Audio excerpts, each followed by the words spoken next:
సింగరేణి ప్రాంతాల్లో భూగర్భ జలాల పెంపుదల కోసం సంస్థ చైర్మన్ మరియు ఎండి శ్రీ ఎన్ బలరాం నీటి బిందువు జలసింధువు అనే వినూత్న కార్యక్రమానికి శ్రీకారం చుట్టిన సంగతి మీ అందరికీ విదితమే.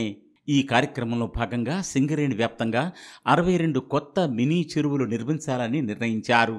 ఈ పనులు కూడా వెంటనే ప్రారంభించడం జరిగింది.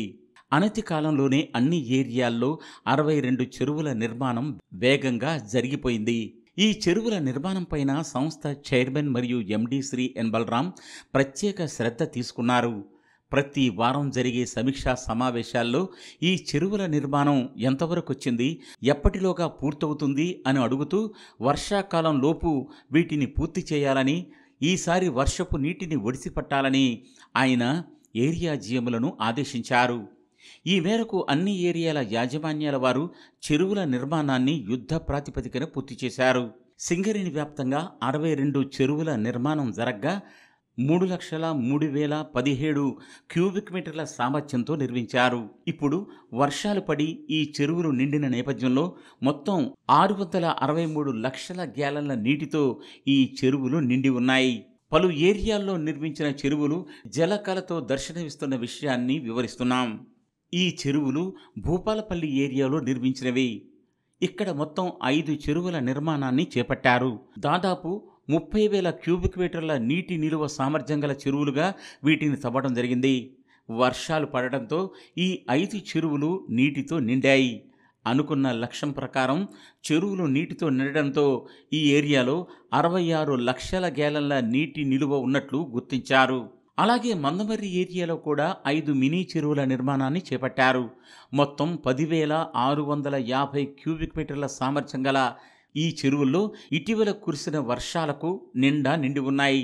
వీటిలో ఇప్పుడు 23 లక్షల గ్యాలన్ల నీరు వచ్చి చేరినట్లు గుర్తించడం జరిగింది. అలాగే బెల్లంపల్లి ఏరియాలో మొత్తం 5 చెరువులను నిర్మించారు. 60,820 క్యూబిక్ మీటర్ల సామర్థ్యంతో ఈ చెరువుల్ని నిర్మించడం జరిగింది. ఇటీవల కురిసిన వర్షాలకు ఈ చెరువులు కూడా పూర్తిగా నిండాయి.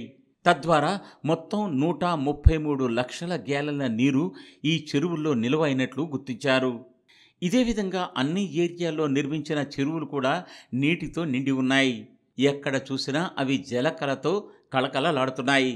సింగరేణి ప్రాంతాల్లో భూగర్భ జలాల పెంపుదలకు సమీప ప్రాంత ప్రజల కోసం సంస్థ చైర్మన్ మరియు ఎండి చేపట్టిన ఈ నీటి బిందువు జలసింధువు కార్యక్రమం పూర్తిగా విజయవంతమైందని పేర్కొనవచ్చు. వాటర్ బాడీస్ చుట్టుప్రక్కల ప్రాంతాలకి ఉపయోగపడము, అలాగే పశుపక్షాలకి, జంతువులకి ఆ water bodies and water level భూగర్భ జలాల పెంపుదలకి కృషి బాగా తోడ్పడుతుంది. దీనికి అదనుగా ప్రతి ఒక్క మూసివేసిన గల్లో మన జీకేఓసి కనుక మనం రామగుండంలో జీకేఓసి కనుక కొత్తగూడెంలో చూసుకుంటే అన్ని ఎకో పార్క్ ఏర్పాటు చేసాము. బ్రహ్మాండమైన ఎకో పార్క్, అంత పచ్చదనంతో కలగా చేశాము. అక్కడ హనీబీ పార్క్ చేశాము, ఆ తర్వాత బటర్ఫ్లై పార్క్ చేశాము. ప్లస్ మనకు నేటివ్ దేశీయంగా ఉన్న అనేక జీవజాతులు ఉన్న వృక్షాలను ఒక 50 రకాల వృక్షాలని ఒకటే చోట పెంచడము,